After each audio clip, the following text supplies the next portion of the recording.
Okay, क्या बताया गया है तैत्तिरीय उपनिषद में, बताइए।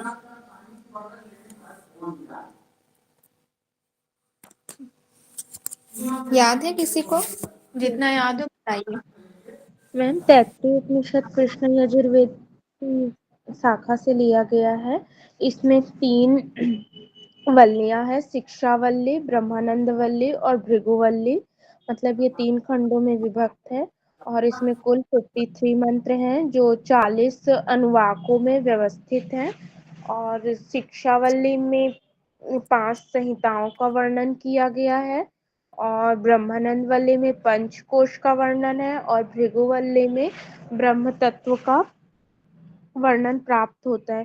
फिर आपने हमें जो द्वितीयक अनुवाक में प्रथम शिक्षावल्ली के द्वितीय अनुवाक में आपने हमें वर्ण, स्वर, मात्रा, बल, साम और संधि के विषय में बताया था जो कि शिक्षा के अंग है। फिर उसके बाद आपने 5 महासंहिताएं बताई थी, अधिलोक, अधिज्योतिष, अधिवेद्य, अधिप्रज और आध्यात्म, जो कि 5 महासंहिताएं हैं। और उसके बाद आपने पंचम अनुवाक में 4 वाहितियों का वर्णन किया था, भू, भुव, स्वः और मह, और उनके लोक, तत्व, प्राण और ज्ञान बताए थे मैम आप। ओके, वेरी गुड निष्ठा जी। चलिए बताइए, अधिज्योतिष संहिता का जो है, महासंहिता का पूर्व रूप, उत्तर रूप, संधि और संधान क्या होगा? लवी जी। मैम अधिज्योतिष का पूर्व रूप होगा अग्नि, उत्तर रूप होगा आदित्य और उसकी संधि होगी अग्नि और आदित्य की, जल होगा। और उनका जो उनको मिलाने वाला बताया था संयोजक, वो विद्युत होगा। ओके, वेरी गुड, ठीक है। चलिए, आध्यात्म महासंहिता का पूर्व रूप, उत्तर रूप, संधि और संधान सीमा जी बताइए। मैम अभी एक्चुअली मैं बाहर हूँ, बहुत ज्यादा ब्रेक हो रहा है अभी। ओके, कोई नहीं, ज्योति मैम आप बताइए। अध्यात्म का अधराहनु, उत्तराहनु, वाणी और जीवा। पूर्व रूप अधरा, उत्तर रूप उत्तरा, संधि वाणी और संयोजक जीवा। वेरी गुड, ठीक है, बहुत बढ़िया, ठीक है। व्याहतियों में जो हमारे भू, भुव, स्वः और महाव्याति हैं, उसके जो हैं ज्योति स्वरूप कौन कौन से हैं? सौरभ जी।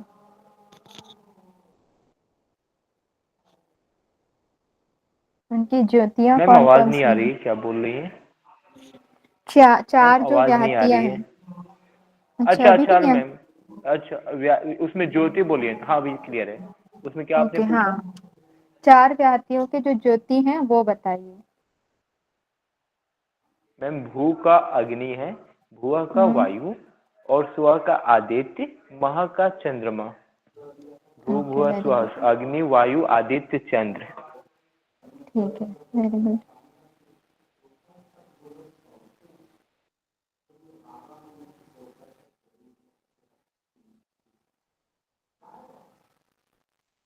चलिए, जो इनको जान लेता है वो किस चीज को प्राप्त कर लेता है, इन व्याहतियों को?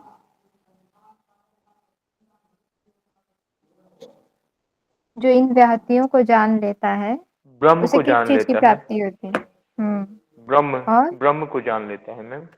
मम जो ठीक है, महा को जान लेता है और वो ब्रह्म को, और देवतागर जो उसे। आदित्य सूर्य को जानता है उससे समस्त लोग हो जाते हैं। और चंद्रमा से बताया था ज्योतिया, और क्या ब्रह्म से ही समस्त वेद बताए थे। ये सब महिमान्वित होते हैं ना, और जो इनको जान लेता है वो क्या होता है? ब्रह्म को जान लेता है, और सभी देवगण जो होते हैं उनके अनुकूल हो जाते हैं, ठीक है, यानी कि उनके अनुसार जो है कार्य करते हैं या उनका आदर सत्कार करते हैं। ओके, ठीक है। चलिए, तो ये आप लोगों को समझ आ गया है, अब हम आगे बढ़ते हैं। ओके, व्याहतियों का वर्णन जो है कौन से अनुवाक में किया गया है? फिफ्थ। पंचम अनुवाक में मैम। और जो महासंहिताएं हैं उनका वर्णन? उनका थर्ड द्वितीय में है। अनुवाक। मैम तृतीय थर्ड। अनुवाक। तीसरा अनुवाक। वेरी गुड, ठीक है।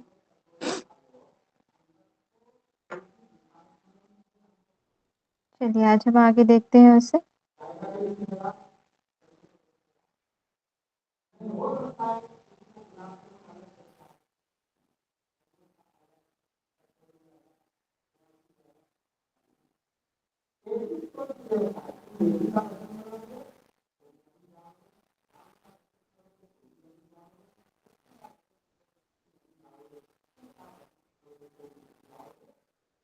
कल हमने जो है पंचम अनुवाक तक देख लिया था, आज हम पढ़ेंगे षष्ठक अनुवाक, सॉरी, ठीक है।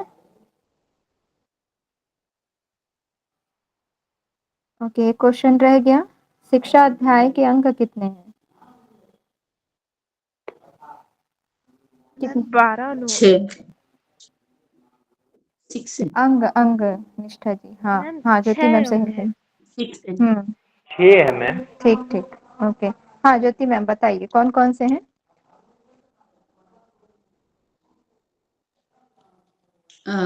वर्ण, संधि, हम्म स्वर, हम्म हम्म मात्रा, बल हम्म, और साम। ओके ठीक है। ओके, अब इसे सीक्वेंस में बताइए निष्ठा जी। मैम वर्ण, हम्म स्वर, स्वर के भी आपने 3 बताए थे, उदात्त, अनुदात्त और स्वरित। फिर मात्रा, मात्रा के ह्रस्व, दीर्घ और प्लुत। बल का बाह्य और लघु। फिर शाम में उच्चारण में समता होती है, जिसका मतलब। फिर संतान या संधि। सॉरी। ओके, कोई नहीं, वेरी गुड, ठीक है। ठीक है, तो इसे आप लोग सीक्वेंस में भी याद रखिएगा, अगर सीक्वेंस में करने के लिए कह दिया गया तो हम वहां पर लगा सकें। ओके, चलिए। तो कल हमने परिचय देखा था, तैत्तिरीय उपनिषद जो है कृष्ण यजुर्वेद की शाखा है, आरण्यक का 7वां 8वां और 9वां अध्याय कहा जाता है। इसमें 3 वल्लियां हैं, शिक्षावल्ली, ब्रह्मानंद वल्ली और भृगुवल्ली, और ये जो है अनुवाकों में बटी हुई है। शिक्षावल्ली में 12 अनुवाक, ब्रह्मानंद वल्ली में 9 और भृगुवल्ली में 10 है। कुल इसमें मंत्रों की संख्या जो है 53 है। मुख्य विषय हम यहाँ पर पढ़ेंगे पंचकोश की अवधारणा, और संक्षेप में जो शिक्षावल्ली, ब्रह्मानंद वल्ली और भृगुवल्ली है उनका विवरण हम देखेंगे। फिर कल हम लोगों ने शिक्षावल्ली में जो है पहला जो देखा था, शिक्षा अध्याय के 6 अंग देखे थे, वर्ण, स्वर, मात्रा, बल, साम और संधि। उसको देखने से भी पहले हम यहाँ पर जो है ईश्वर से प्रार्थना करते हैं कि वो हमारे जो है त्रिविध तापों से हमारी रक्षा करें। उसके बाद फिर हमने पंचमहा संहिताएं देखी थी, अधिलोक संहिता, अधिज्योतिष संहिता, अधिविद्या, अधिप्रजा और आध्यात्म। इनके पूर्व रूप, उत्तर रूप, संधि और संधानम, यानी कि इनके जो संयोजक हैं वो हमने देखा था। उसके बाद फिर हमने यहाँ पर व्याहतियां देखी थी, 4 व्याहतियां, और उनके जो है प्रत्येक के 4 4 भेद बताए गए। तो टोटल जो है 16 भेद यहाँ पर बताए गए हैं। ठीक है, और इन सब का विषय, इन सब की विशेषता भी बताई गई है कि महा को यहाँ पर जो है ब्रह्म कहा गया है, और सभी वेद जो है वो किससे महिमान्वित होते हैं? ब्रह्म से महिमान्वित होते हैं। ठीक है, यानी कि ब्रह्म के थ्रू ही जो है वेदों का ज्ञान प्राप्त होता है। आदित्य सूर्य से ही समस्त लोग महिमान्वित होते हैं, चंद्रमा से समस्त ज्योतियां, ब्रह्म से समस्त वेद और अन्न से समस्त प्राण जो है महिमान्वित होते हैं। ठीक है, तो ये हमारा पंचम अनुवाक के अंतर्गत हमने पढ़ा था। आज हम देखते हैं षष्ठम अनुवाक। षष्ठम अनुवाक में जो है परमेश्वर के रहने का स्थान बताया गया है। षष्ठम अनुवाक में क्या कहा गया है? हम वही जो है परमेश्वर का शुरू से स्थान देखते आ रहे हैं। कहाँ पर बताया गया? अधिकतर हमने पढ़ा कहाँ पर है, परमेश्वर का स्थान कहाँ होता है? मैम हृदय। या तो हृदय हृदय। मध्य पढ़ा है या तो वो ब्रह्मरंध्र में हृदय। पढ़ा है। क्या बोले निष्ठा जी? लवी मैम जी? या तो मैम ये बोला कि या तो हृदय में रहता है या तो सहस्त्रार चक्र ब्रह्मरंध्र जिसे बोलते वहां पे। तो अभी हमने जो मुख्य उपनिषद में अधिकतर हमने हृदय पर ही देखा है ना? हृदय के मध्य भाग में वो भी परिमाप क्या बताया गया है इनका? अंगुष्ठ। एक अंगुष्ठ अंगुष्ठ। मात्र। मात्र हम्म, ज्योति। ठीक है। अब यहाँ पर देखते हैं, स या एसो अंत हृदय आकाशः तस्मिन् अन्नयं पुरुषो मनोमयः अमृतो हिरण्यमयः, अर्थात एशो अंतम हृदय, यानी कि हृदय में जो आकाश है ना, हृदय के भीतर जो आकाश है वहां पर परमात्मा का वास है। और वह परमात्मा कैसा है? अमृत स्वरूप है, प्रकाश स्वरूप है। ठीक है, अविनाशी है, मनोरम, ये मनोरम नहीं होगा, मनोमय होगा। ओके, मनोमय, यहाँ दिया हुआ है मनोमय पुरुष परमेश्वर रहता है। यानी कि ये जो हमारा हृदय है, हृदय के भीतर क्या है, आकाश, उसमें ही हिरण्यमय, हिरण्यमय अर्थात जो है विशुद्ध स्वरूप, प्रकाश स्वरूप, अविनाशी मनोमय पुरुष, पुरुष यहाँ पर अर्थात परमेश्वर को ही क्या कहा गया है, पुरुष कहा गया है। तो वो परमेश्वर जो है हमारे हृदय के भीतर आकाश में रहता है। उसके बाद बोला जा रहा है हमारे कपाल में ब्रह्मरंध्र में जो है इंद्र योनि के रूप में स्थित है। ठीक है, जो ब्रह्मरंध्र है वो किस रूप में स्थित है, योनि के रूप में। कौन से योनि, इंद्र योनि के रूप में, अर्थात जो हमारा केशों का वाला जो मूल स्थान है ना, जहाँ पर हमारे केश होते हैं, उसको ही ब्रह्मरंध्र कहा गया। वहीं पर जब साधक जो होता है निर्वाण के समय अर्थात मृत्यु के पश्चात जब उसे कैवल्य की प्राप्ति होती है, तो सर्वप्रथम वो भू स्वरूप होकर अर्थात भू स्वरूप होकर कौन से उसमें प्रवेश करता है, भू का जो है अधिष्ठात्री देव कौन है, अग्नि है। तो सबसे पहले वो अग्नि में प्रवेश करता है। तत्पश्चात अग्नि से होते हुए भुवः स्वरूप वायु में प्रतिष्ठित होता है, अर्थात जो व्याहतियां हमने पढ़ी है ना, वही यहाँ पर बताई जा रही है। ठीक है, तो भुवः स्वरूप वायु में प्रतिष्ठित होता है। सबसे पहले वो भू स्वरूप होकर अग्नि में प्रवेश करेगा, फिर भुवः स्वरूप होकर वायु में प्रतिष्ठित होता है। उसके पश्चात वह स्वस्वरूप होकर आदित्य में होता है या आदित्य में प्रतिष्ठित होता है। ठीक है, उसके बाद फिर वो सूर्य लोक से या आदित्य से होते हुए महा अर्थात ब्रह्म में अधिष्ठित हो जाता है, अर्थात परमात्मा को प्राप्त कर लेता है। वह संपूर्ण इंद्रियों और विज्ञान का स्वामी होता है। ठीक है, जब वह परमात्मा को पूर्ण तरीके से जान लेता है, तब वो जो है जो समस्त इंद्रियां हैं वो उसके अधीन हो जाती हैं। ठीक है, तो यहाँ पर क्या कहा गया है कि जो परमात्मा है वो हमारे हृदय में भीतर, हृदय के भीतर जो आकाश है, खाली स्थान है, वहां पर वो रहता है। और वो कैसा है, हिरण्यमय है, अर्थात हिरण्यमय अर्थात अमृत प्रकाश स्वरूप अविनाशी मनोमय पुरुष परमेश्वर का वास है। उसके बाद बताया गया है कि हमारे कपाल में यानी कि ब्रह्मरंध्र में जो है इंद्र योनि के रूप में स्थित है। ठीक है, ब्रह्मरंध्र कौन से रूप में स्थित है, इंद्र योनि के रूप में स्थित है। इसी ही जो ब्रह्मरंध्र है, जो ये इंद्र योनि है, इसको ही परमात्मा की प्राप्ति का द्वार कहा जाता है। अंतकाल में जब साधक इन व्याहतियों से होकर गुजरता है, तो सबसे पहले वह भू स्वरूप होकर अग्नि में प्रवेश करता है या अग्नि में प्रतिष्ठित होता है। उसके पश्चात उसके व्याहति रूप भुआ भू व्याहति स्वरूप वायु में प्रतिष्ठित होता है।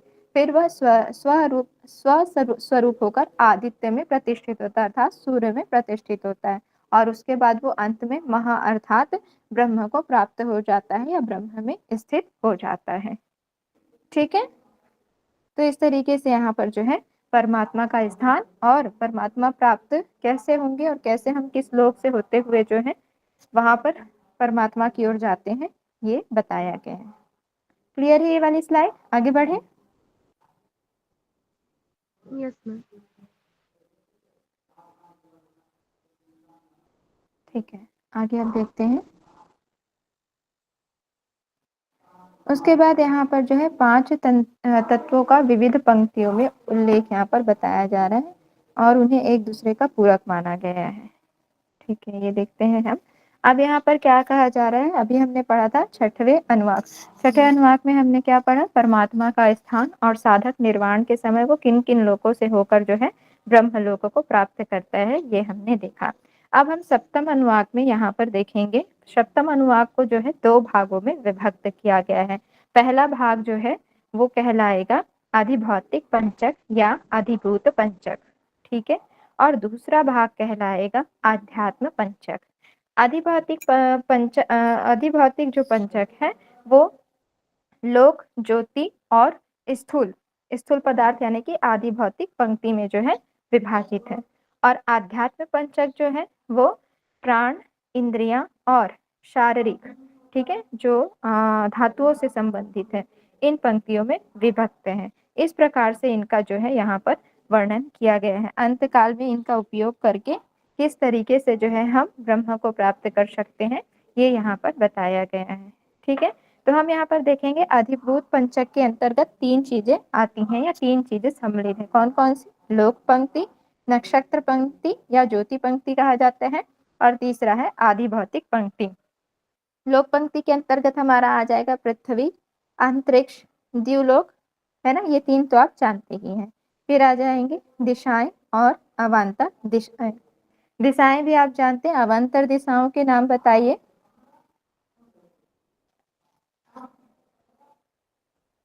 अवान्तर दिशाएं कौन कौन सी हैं? मैम वायव्य नैऋत्य ये वाली। ईशान्य, आग्नेय, वायव्य, नैऋत्य। ओके, नैऋत्य किसे कहेंगे हम? वेस्ट। क्या बोली, आवाज नहीं आ रहा। सभी को नहीं आ रही क्या? मैम मैम आ रही। ओके, सौरभ जी आप साउथ एंड नेटवर्क में वेस्ट आइए। कॉर्नर। मैंने पूछा अवान्तर दिशाएं कौन कौन सी हैं? साउथ वेस्ट, नैऋत्य मैम, साउथ वेस्ट। ओके, उसके बाद आग्नेय, आग्नेय कौन सा बोलेंगे हम? East and south. ईस्ट ना, ईस्ट, ईस्ट बोलेंगे, पूर्व दिशा। और दक्षिण दिशा अग्नि को।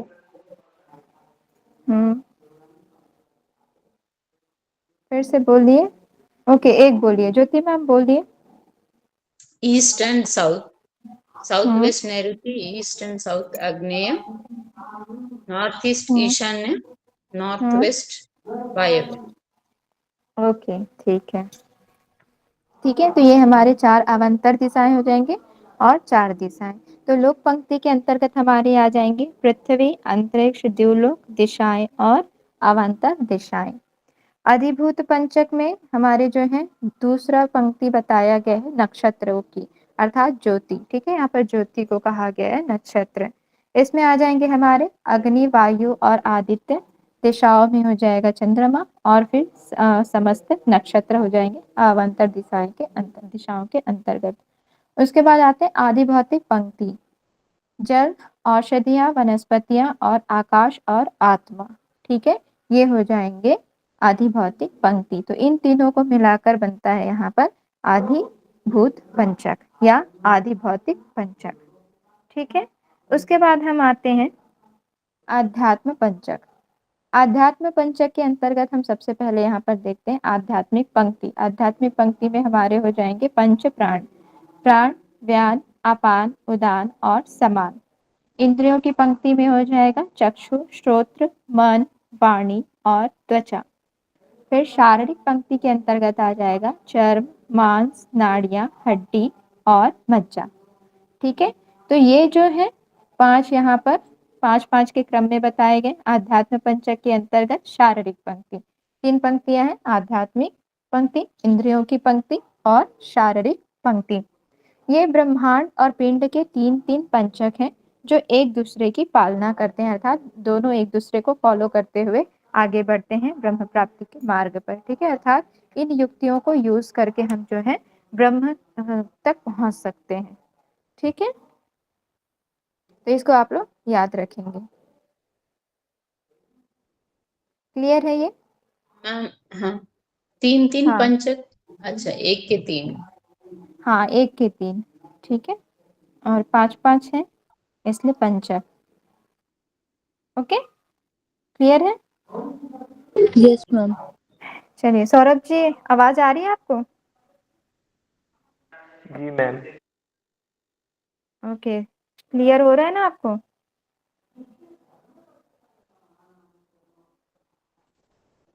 जी मैम। चलिए, जहाँ पे ना समझ में आए तो आप लोग पूछ लीजिएगा। ठीक है, ज्यादा फास्ट तो नहीं हो रहा ना?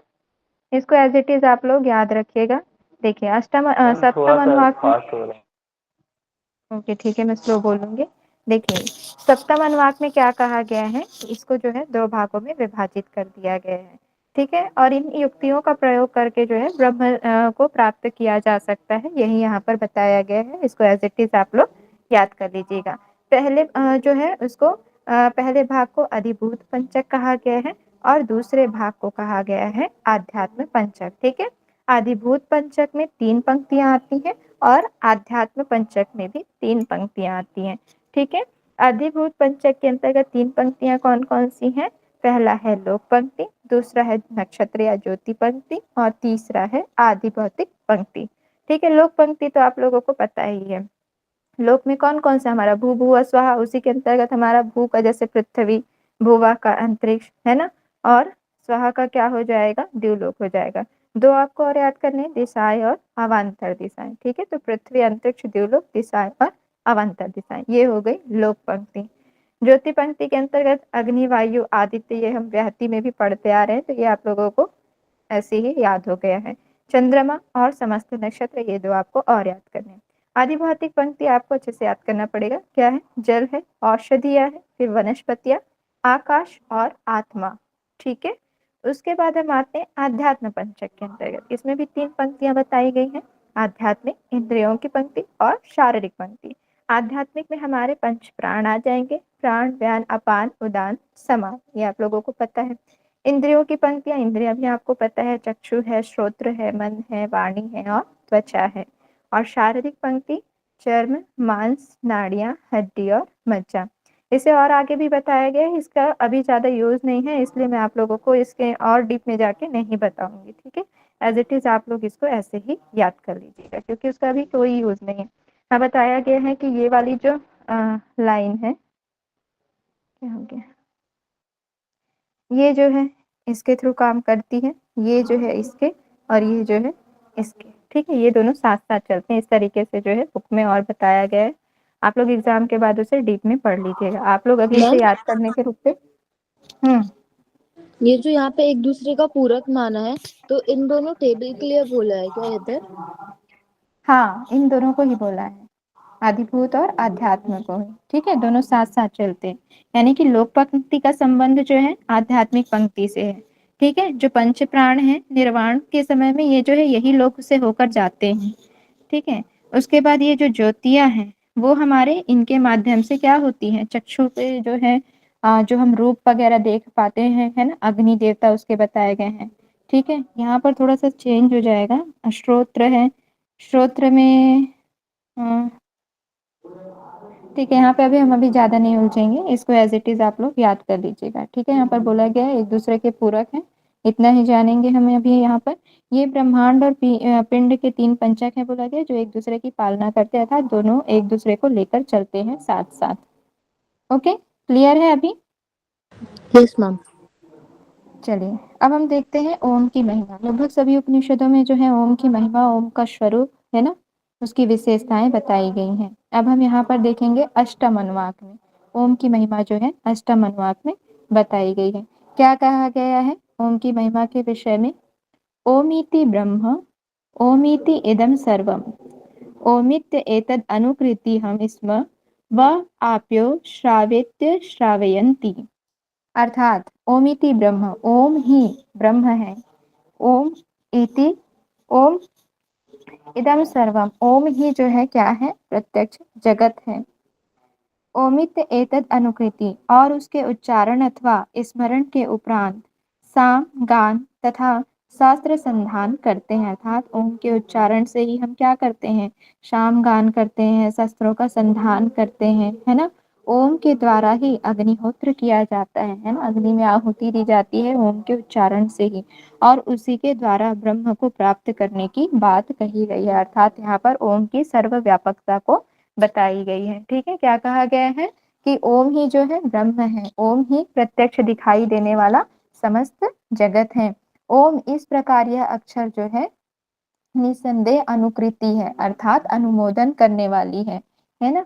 जब हम कोई भी कार्य करते हैं, शुभ कार्य, अच्छे कार्य करते हैं, तब भी जो है हम ओम का उच्चारण करके, स्मरण करके जो है फिर उस कार्य को प्रारंभ करते हैं। सामगान करते हैं, शस्त्रों का संधान करते हैं, अर्थात शस्त्रों का निर्माण करते हैं, खोज करते हैं, है ना, उनको बनाते हैं, तो भी क्या होता है, हम मंत्रों से उसको जो है उसका संधान करते हैं। ठीक है, ओम के द्वारा ही क्या किया जाता है, अग्निहोत्र किया जाता है, और उसी के द्वारा अर्थात ओम के द्वारा भी जो है ब्रह्म को प्राप्त करने का मार्ग बताया गया है। ओके, तो इस प्रकार से यहाँ पर जो है ओम की महिमा बताई गई है। कौन से अनुवाक में? 8वें अनुवाक में। ठीक है, अष्टम अनुवाक में तैत्तिरीय उपनिषद के अनुसार ओम की महिमा का वर्णन कौन से अनुवाक में मिलता है, या कौन से वल्ली में मिलता है? तो क्या आंसर होगा? सप्तम अनुवाक में। अष्टम अनुवाक प्रथम वल्ली। लवी जी कहाँ चले गए आप? अष्टम अनुवाक में होगा। ठीक है, 8वें अनुवाक में। Okay ma'am. हम्म, चलिए अब आगे देखते हैं हम। अब यहाँ पर जो है श्रेष्ठता का क्रम बताया गया है। ठीक है, तो यहाँ पर श्रेष्ठता के क्रम के लिए क्या बोला जा रहा है, और इसका जो है श्रेष्ठता का क्रम 9वें अनुवाक में बताया गया है।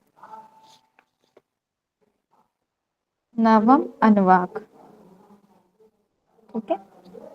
यहाँ पर ये बोला गया है कि जो अध्ययन अध्यापन की विधि है उस पर बल दिया गया है कि हमें जो है सारे कार्य तो करने चाहिए, लेकिन साथ ही साथ जो है हमको अध्ययन और अध्यापन करना चाहिए, ठीक है। तो जो हमारा 9वां अनुवाक है यहाँ पर बोला गया है कि अध्ययन और अध्यापन करने वालों को अध्ययन अध्यापन के साथ साथ शास्त्रों में बताए हुए मार्ग पर स्वयं चलना भी चाहिए, ठीक है। जो हम अध्ययन अध्यापन कर रहे हैं, जो शास्त्रों में जो विधि बताई गई है ना, कि कैसे हमें जीवन जीना चाहिए नियम पूर्ण, उन नियम को जो है अपने जीवन पर भी हमें उतारना चाहिए, उन्हें फॉलो करना चाहिए, ठीक है। अब यहाँ पर देखते हैं क्या क्या कहा गया है करने के लिए।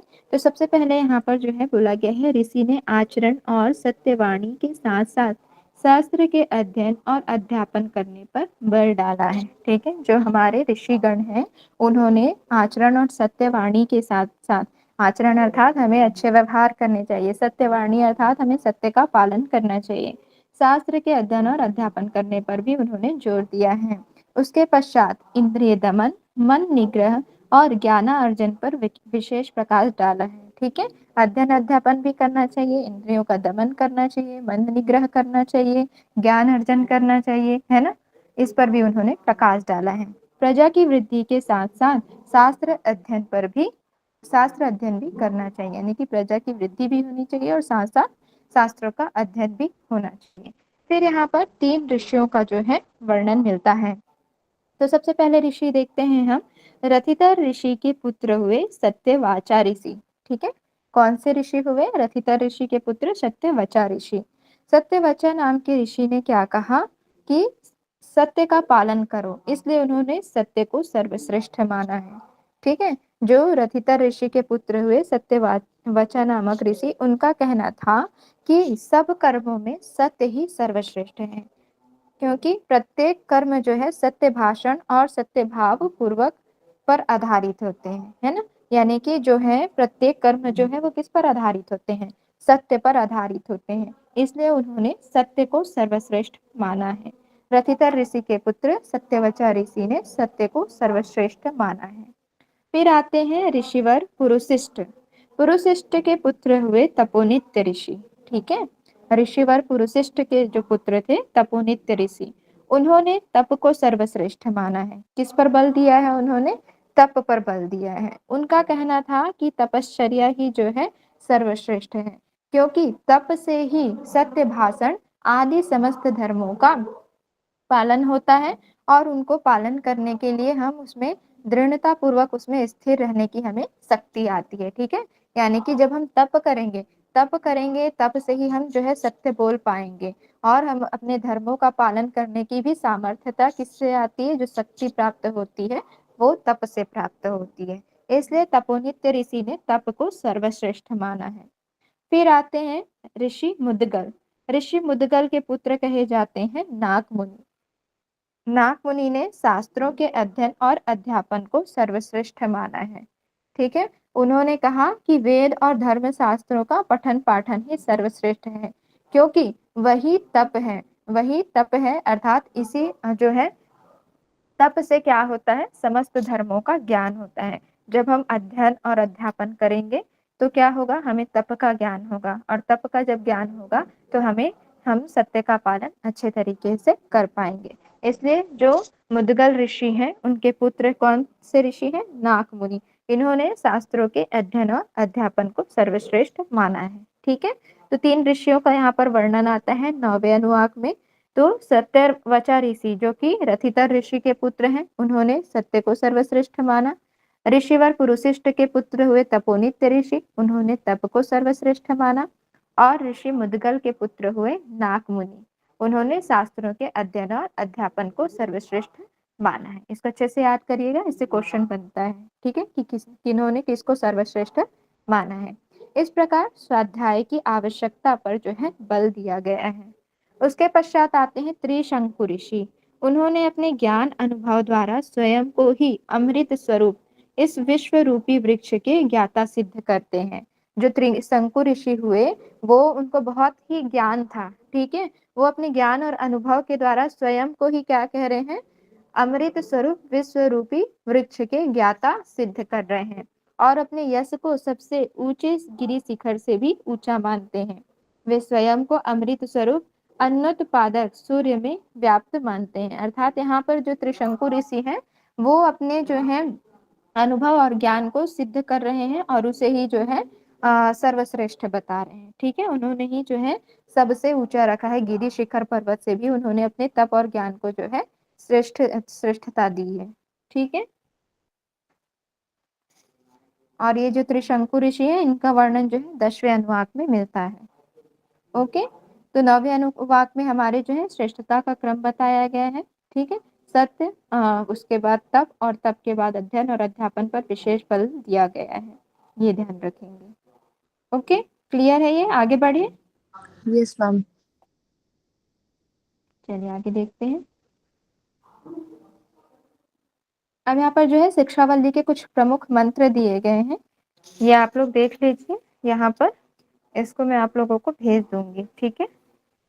सत्यम वद धर्मचर स्वाध्यायन मना प्रमदः,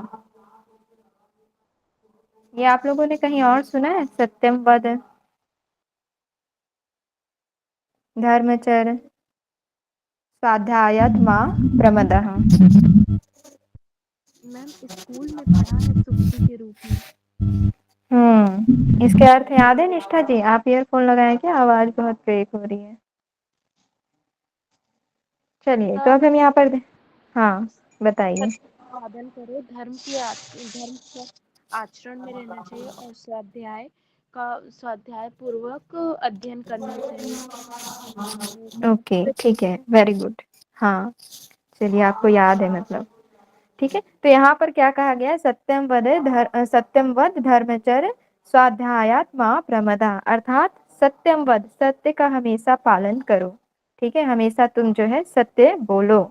धर्मचर, धर्म का आचरण करो, धर्म का पालन करो, जो शास्त्रों में हमारे धर्म का अनुष्ठान करने के लिए कहा गया है उसका पालन करो। स्वाध्यायात माँ प्रमदः, अर्थात स्वाध्याय से कभी मत चूको, ठीक है। जैसे अभी कौन से ऋषि ने कहा कि उन्होंने शास्त्रों के अध्ययन पर जो है बल दिया, कौन से ऋषि थे वो बताइए? नाक मुनि। नाक मुनि। हाँ, किसके पुत्र है नाक मुनि? मुद्गल ऋषि मुद्गल। मुद्गल ऋषि के, ठीक है, वेरी गुड, ठीक है। तो उन्होंने किस पर बल दिया है? शास्त्रों के अध्ययन और अध्यापन पर, है ना। तो वो उसी प्रकार से यहाँ पर भी कहा गया है कि स्वाध्याय से कभी भी नहीं चूकना चाहिए। जब हम स्वाध्याय करेंगे तभी जो है हम स्वयं को जान पाएंगे, आत्म साक्षात्कार कर पाएंगे। स्वाध्याय अर्थात हमें जो है सत्य से ब्रह्म की ओर लेकर जाने का जो है साधन है, ठीक है। तो यहाँ पर कहा गया तुम हमेशा जो है सत्य का पालन करो। आपत्ति पड़ने पर भी कभी भी झूठ का सहारा नहीं लेना चाहिए, झूठ का आश्रय नहीं लेना चाहिए, है ना। अपने जो है सत्य पर दृढ़ता से अडिग रहना चाहिए, ठीक है। उसके बाद धर्म का आचरण करो, अपने वर्ण आश्रम के अनुकूल जो शास्त्र सम्मत धर्म का अनुष्ठान करने के लिए कहा गया, जो विधियां उसमें बताई गई है उनके अनुसार तुम धर्म का अनुष्ठान करो। स्वाध्याय से अर्थात वेदों के अभ्यास से, संध्या वंदन से, गायत्री जप से, है ना, भगवान नाम के जप से, उनके कीर्तन से, है ना, जो भी हमारे नित्य कर्म बताए गए हैं उनका हमेशा जो है अभ्यास करना चाहिए। इस पर कभी भी प्रमाद नहीं करना चाहिए, ना ही इनका अनादर करना चाहिए, है ना, और ना ही उनका कभी त्याग करना चाहिए, ठीक है। तो हमेशा जो है स्वाध्याय करते रहना चाहिए।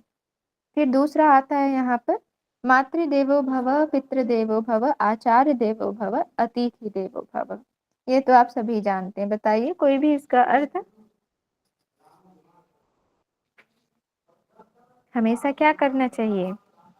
माता पिता की सेवा करनी चाहिए, आचार्य गुरु और अतिथि देवों को सत्कार करना चाहिए। वेरी गुड, ठीक है। तो यहाँ पर क्या कहा गया है कि मातृदेवो भव, अर्थात तुम माता में देव बुद्धि रखो, है ना, देव बुद्धि वाले बनो। पिता में भी देव बुद्धि रखो, अर्थात उनकी सेवा करो, ठीक है, और उन्हें देवतुल्य समझो। आचार्य देवो भव, आचार्य में भी जो है देव बुद्धि रखना चाहिए, अर्थात आचार्यों की भी सेवा करनी चाहिए। और कैसी सेवा करनी चाहिए? श्रद्धा और भक्ति पूर्वक। साथ ही साथ अतिथि देवो भव, अतिथियों का भी है स्वागत और सत्कार करना चाहिए। कभी भी जो है उन्हें अनिष्ट वचन नहीं कहने चाहिए या उनसे जो है बुरे व्यवहार नहीं करने चाहिए। ठीक है, तो इस तरीके से हमारा ये हो गया मातृदेवो भव पितृदेवो भव, अर्थात माता में भी देव बुद्धि रखना, पिता में भी देव बुद्धि रखना, आचार्य में भी देव बुद्धि रखना और अतिथि में भी देव बुद्धि रखना, अर्थात उनका जो है श्रद्धा और भक्ति पूर्वक जो है उन्हें श्रद्धा से उनका जो है आदर सत्कार करना चाहिए, उनकी आज्ञा का पालन करना चाहिए और सेवा भाव रखते हुए विनम्र पूर्ण होकर उनका जो है आदर सत्कार सेवा करनी चाहिए। ठीक है, फिर आता है ये के चास्मिन् श्रेयांसो ब्रह्मणा तेषां त्वयासनेन प्रश्वसितव्यम्। ठीक है, ये हमारे चौथे अनुवाक में ये जो है शायद आता है। एक सेकंड, देखा हमने वहां पे भी देखा था ना, आप लोगों को याद आ रहा है ये? एक सेकंड रुकिएगा, मैं बताती हूँ। चौथा अनुवाक,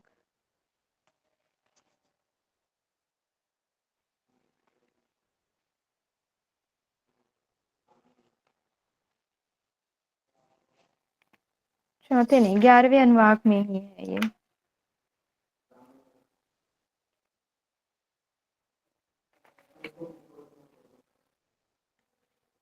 चलो,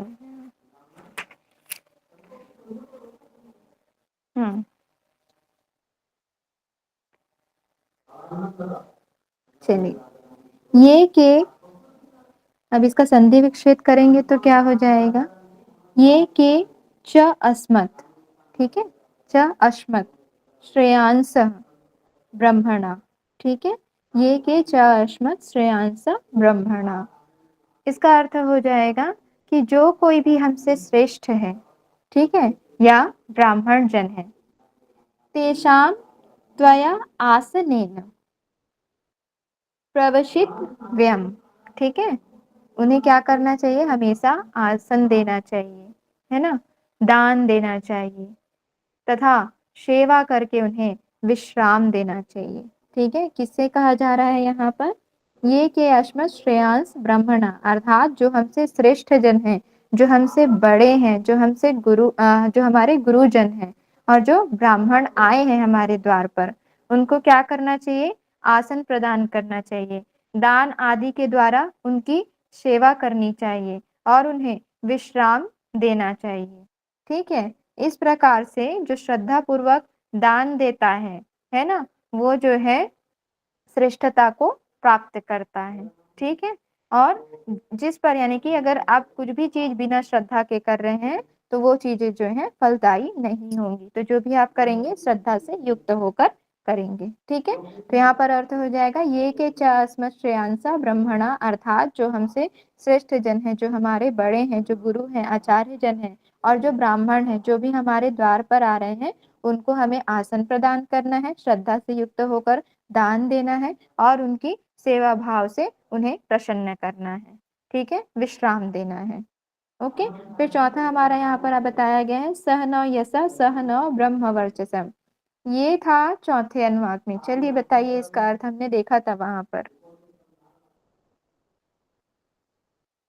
सहनौ यसः सहनौ ब्रह्म वर्चसा, इसका अर्थ क्या होगा?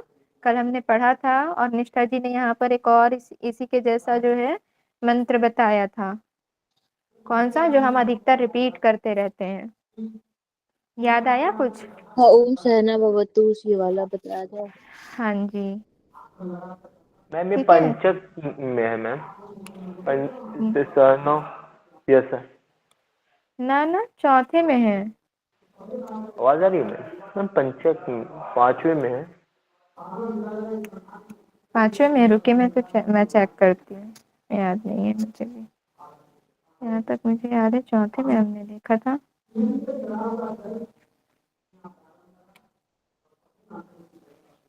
ओके, ये जो है तीसरा अनुवाद में है। ओके सौरभ जी, ना आप सही हुए ना मैं सही हुई,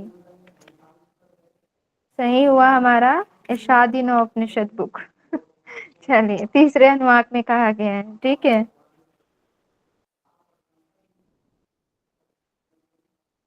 चलिए बताइए, इसका मतलब है आप लोगों को इसका अर्थ यस नहीं याद है।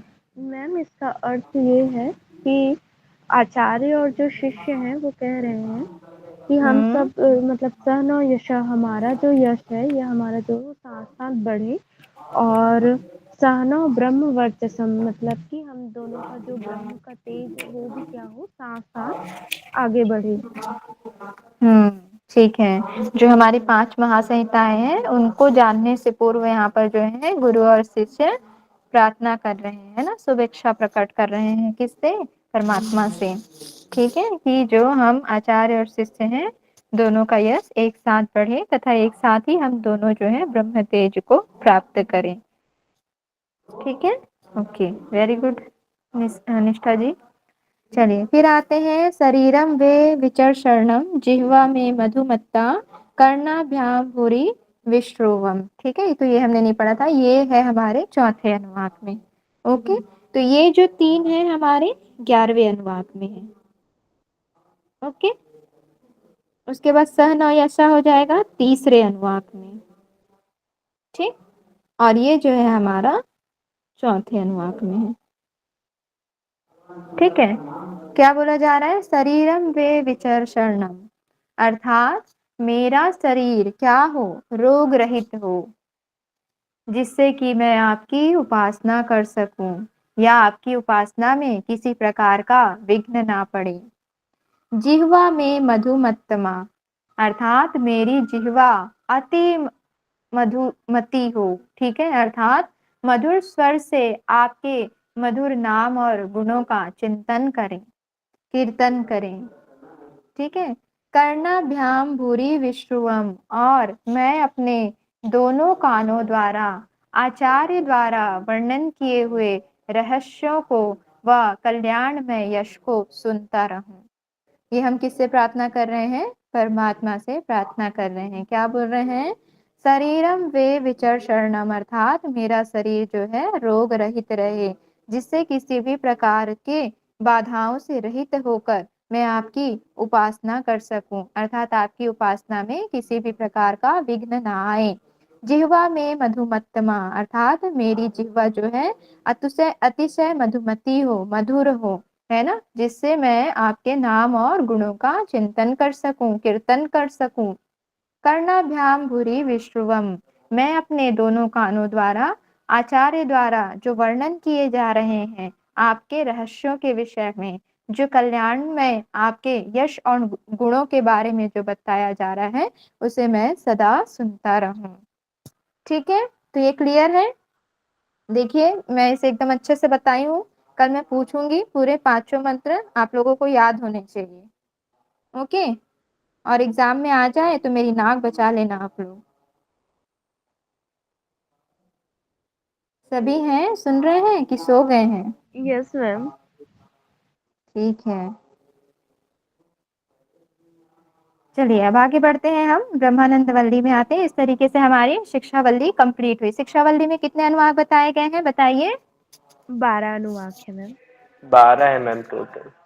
ओके, अभी जो हम मंत्र देख रहे थे, ऊपर के 3 मंत्र कौन से अनुवाद में बताए गए हैं?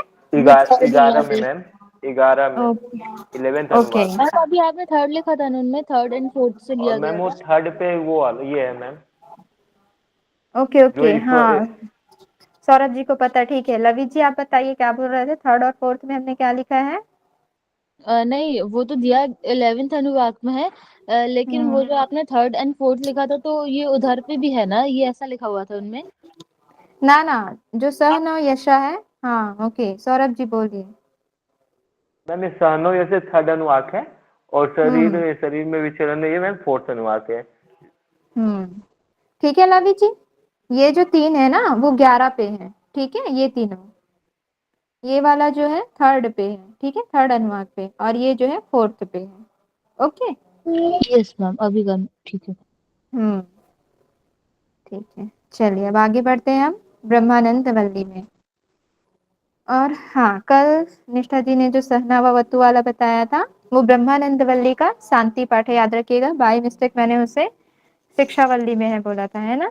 तो वो आ जाएगी हमारे ब्रह्मानंद वल्ली में, स्टार्टिंग में ही जो है सहना भवतु मंत्र यहाँ पर दिया गया है।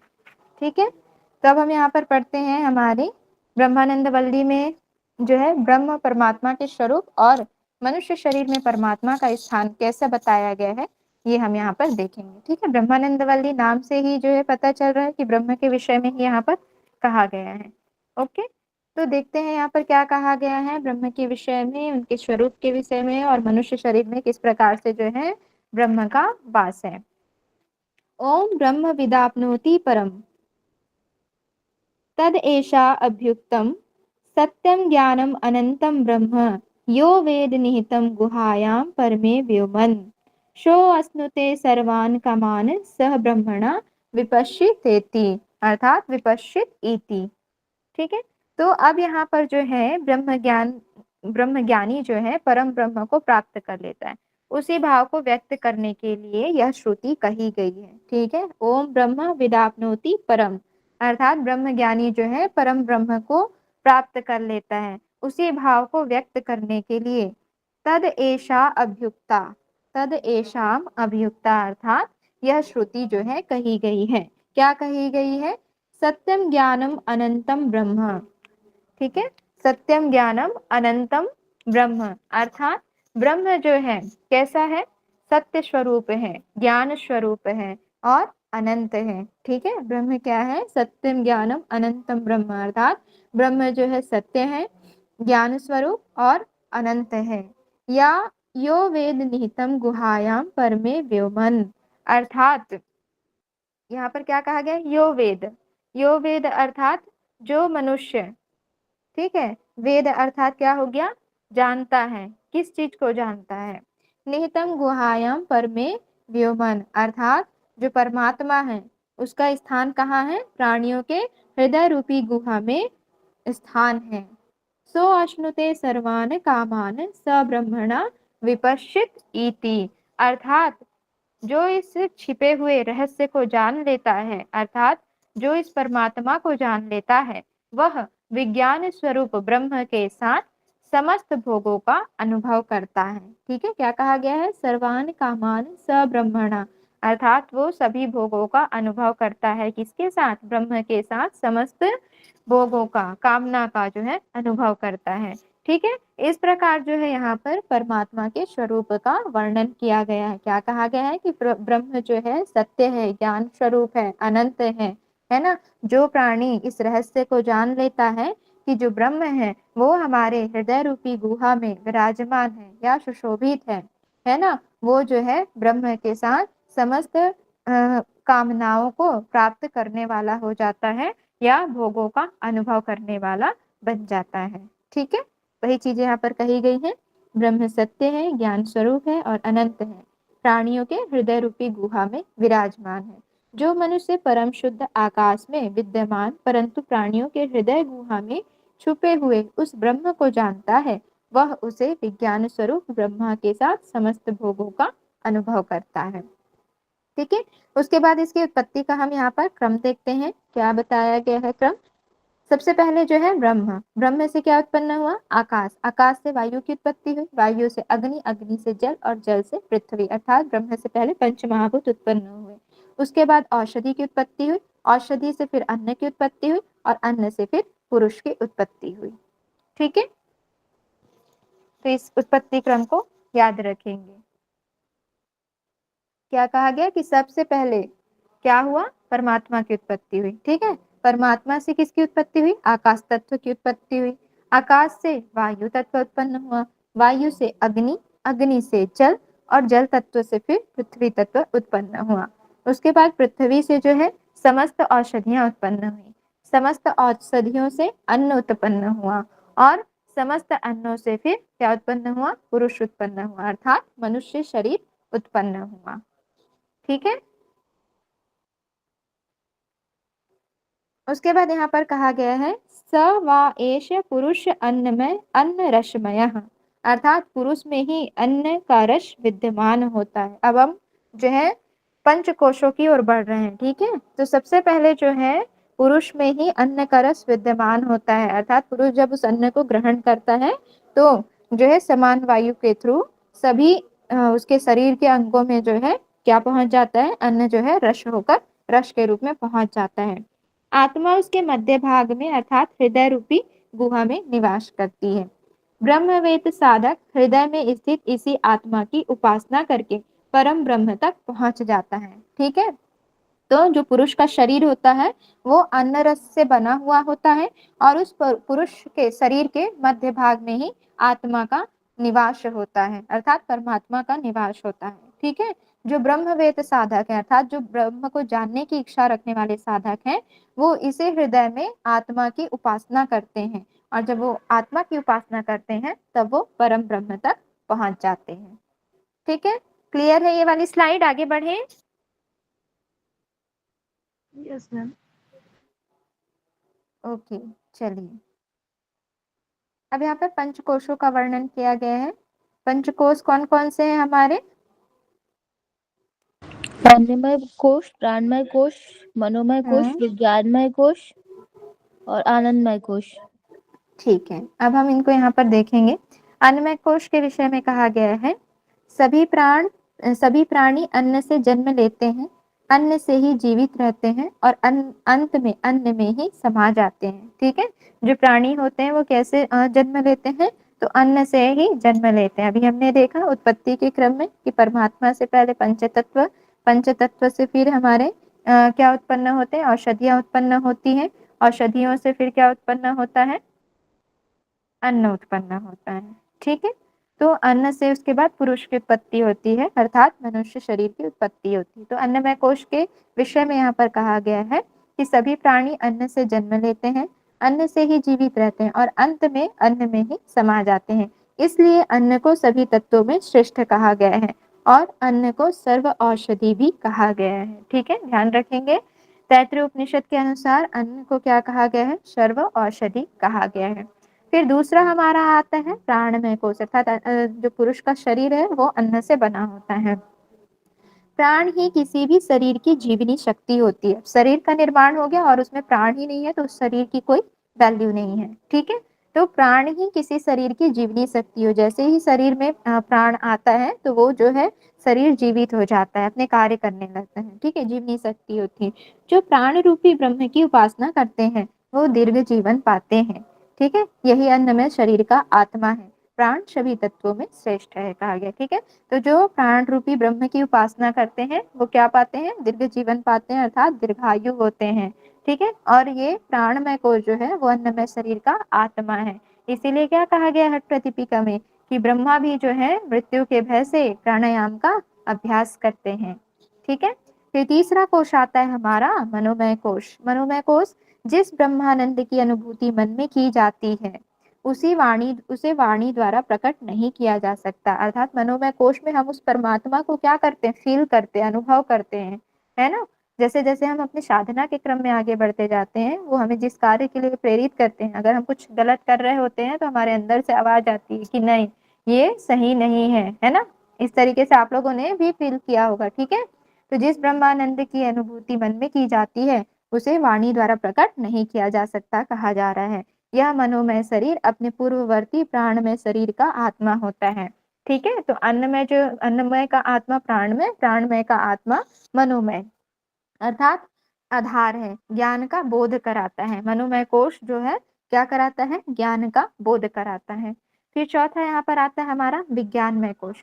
विज्ञानमय कोश विज्ञान के द्वारा ही यज्ञों और कर्मों की वृद्धि होती है। समस्त देवगण विज्ञान को ब्रह्म रूप में मानकर उसकी उपासना करते हैं। विज्ञानमय शरीर में आत्मा ही ब्रह्म रूप है। ठीक है, विज्ञानमय को क्या कहा जा रहा है कि विज्ञान के द्वारा ही जो है हमें यज्ञों और कर्मों की वृद्धि होती है। कर्म जो है हमें कैसे करना है ये विज्ञान में कोश के द्वारा पता चलता है। ठीक है, समस्त देवगण जो है विज्ञान को ब्रह्म रूप मानकर उसकी उपासना करते हैं और ये विज्ञान में शरीर में आत्मा ही ब्रह्म स्वरूप है। फिर पांचवा आता है हमारा आनंदमय कोश। आनंदमय कोश के विषय में क्या कहा गया है? यहाँ पर जो है ब्रह्म को सत्य स्वीकार करने वाले संत कहलाते हैं। अर्थात जो व्यक्ति या जो साधक है जब इस लेवल पर पहुंच जाता है, इस स्टेज पर पहुंच जाता है तो वो क्या होता है, सत्य को स्वीकार करता है कि केवल जो है इस आनंद में ही हमको शांति मिलेगी और यही केवल सत्य है। जो इसको स्वीकार कर लेता है ना, जो ब्रह्म को सत्य मान लेता है वो संत कहलाते हैं। विज्ञान में शरीर का आत्मा ही आनंद में शरीर का भी आत्मा है। सबसे श्रेष्ठ आनंदमय आत्मा होता है, ठीक है, अर्थात सबसे श्रेष्ठ जो है आनंदमय कोश को कहा गया है। आनंदमय कोश का जो है आत्मा किसे, आनंदमय कोश जो है विज्ञानमय कोश की आत्मा है, विज्ञानमय कोश मनोमय कोश की आत्मा है, मनोमय कोश प्राणमय कोश की आत्मा है और प्राणमय कोश जो है अन्नमय कोश की आत्मा है। इस तरीके से यहाँ पर जो है पंचकोशों का वर्णन किया गया है। ठीक है, ये क्लियर है? Yes ma'am. ओके, आगे बढ़े तो चलिए अब यहाँ मैम पर जो आज है यहीं तक कर ले। थोड़ा ही और बचे हैं। कितना टाइम हो गया? 3 बज गए हैं। ओके, इसको कंप्लीट कर लेते हैं ना हम।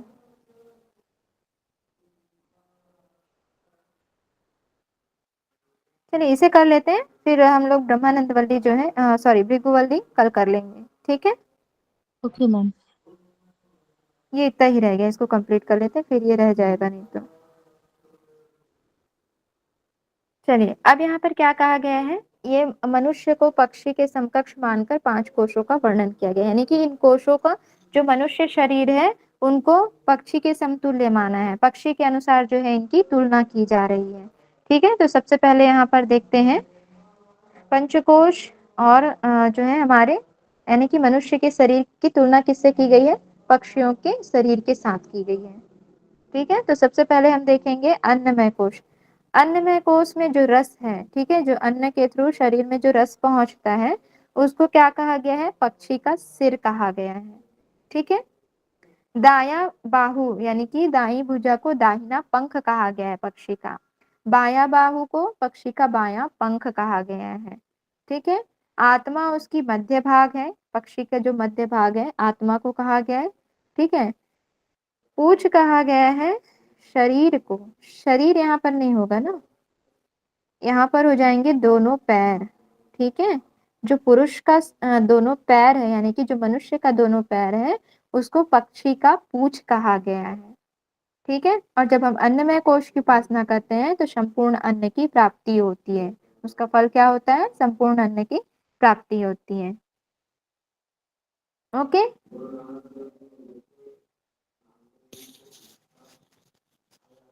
तो यहाँ पर जो है मनुष्य के शरीर की तुलना जो है पक्षी के शरीर से की गई है।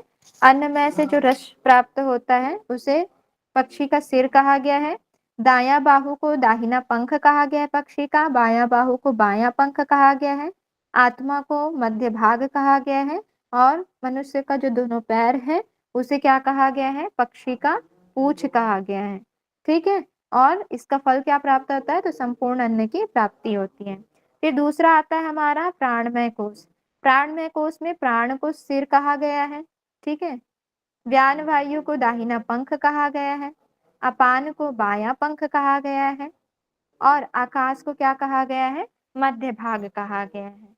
ठीक है, और पृथ्वी को कहा गया है पूछ। ओके, यहाँ पर ध्यान रखेंगे। और जब हम प्राणायाम प्राणमय कोश की साधना करते हैं तो दीर्घ आयु की प्राप्ति होती है। ठीक है, तो यहाँ पर क्या कहा गया है, प्राण को सिर कहा गया है ना, व्यान को दाहिना पंख कहा गया है। ठीक है, और अपान को बाया पंख कहा गया है। फिर आकाश को शरीर का जो है मध्य भाग कहा गया है। ठीक है, अर्थात आकाश को। और फिर पृथ्वी को क्या कहा गया है, पूछ कहा गया, अर्थात इसका आधार जो है पृथ्वी कहा गया है। और जब हम उस प्राण की उपासना करते हैं तो दीर्घायु की प्राप्ति होती है। फिर तीसरा कोश आता है मनोमय कोश। मनोमय कोश में जो है यजुर्वेद को सिर कहा गया है, ऋग्वेद को पक्षी का दाहिना पंख कहा गया है। ठीक है, बायां पंख कहा गया है सामवेद को और उसका मध्य भाग कहा गया है आदेश। आदेश अर्थात जो विधि वाक्य है ना, जो ग्रंथों में लिखा गया वाक्य है जिसे फॉलो करने के लिए कहा गया है शास्त्रोक्त युक्त, ठीक है, वो हो जाएगा। और अथर्ववेद को पूछ कहा गया है, और इसका फल क्या होगा, ज्ञान का बोध कराने वाला, ठीक है। जब हम इनका अध्ययन करेंगे तो ये हमें जो है ज्ञान का बोध कराता है, ठीक है। तो मनोमय कोश के अंतर्गत यजुर्वेद को सिर कहा गया है पक्षी का, ऋग्वेद को दाहिना पंख, सामवेद को बायां पंख, और आदेश को कहा गया है मध्य भाग, और अथर्व को कहा गया है, अथर्ववेद को पूछ कहा गया है, ओके, जिसमें सभी प्रकार के मंत्रों की चर्चा यहाँ पर की गई है। इस प्रकार जो है इन वेदों की विषय के बारे में क्या बताई गई, इनकी विशेषता बताई गई है। इसका फल क्या होगा, तो ये जो है मनोमय कोश ज्ञान का बोध कराता है। फिर आते हैं, चौथा है विज्ञानमय कोश। विज्ञानमय कोश में जो है श्रद्धा को शिर कहा गया है, ठीक है, श्रद्धा से युक्त होकर जो है इसको फॉलो करना है।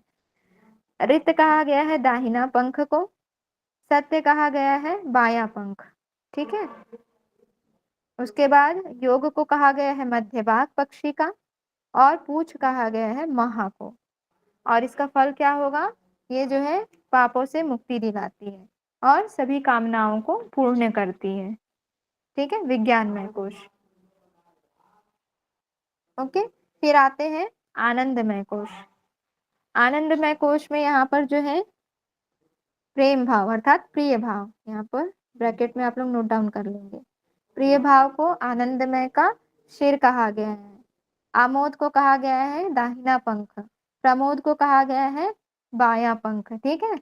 जो आमोद प्रमोद करते हैं ना, जो विलासिता पूर्ण भोग विलास करते हैं, वो आमोद प्रमोद कहलाता है।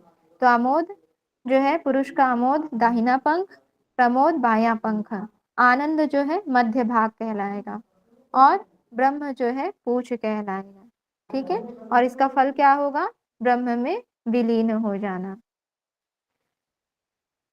ओके।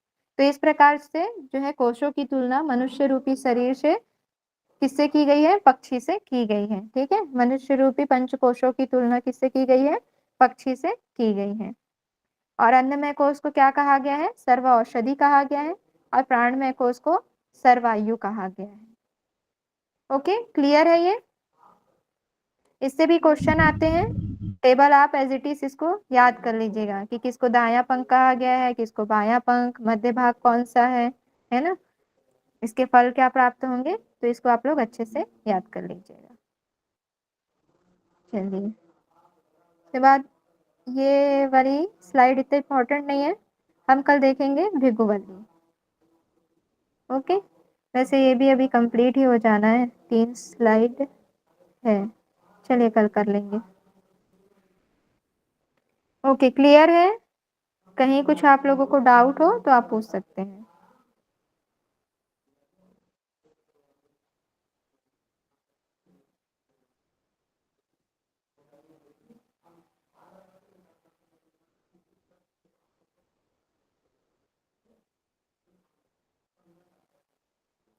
ओके, बाकी आप लोगों को समझ आया ना?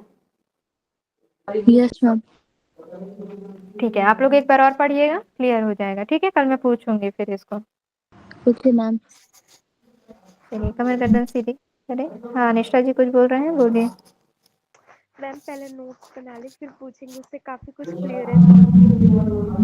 हाँ ठीक है, चलिए कमर गर्दन सीधी रखेंगे, आंखें सरलता से बंद, मन शांत, एक बार दीर्घ प्रणव उच्चारण, तत्पश्चात शांति पाठ।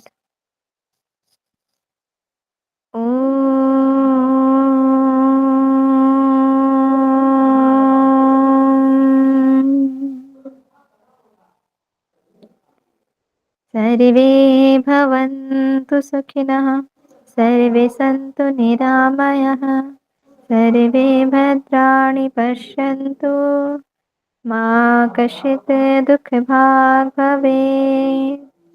ॐ शान्ति शान्ति शान्तिः।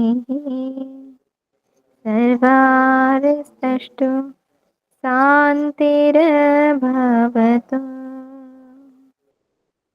अपने दोनों हाथों को आपस में रब करें, अपनी आंखों पर लेकर जाएं, माता पिता गुरुजन और ईश्वर को प्रणाम करते हुए प्यारी सी मुस्कान के साथ अपनी आंखें खोलें। हरिओम सभी को, आप सभी का बहुत-बहुत धन्यवाद। चलिए फिर हम लोग कल मिलते हैं। Okay, Hariom. Thank you ma'am. Welcome ji.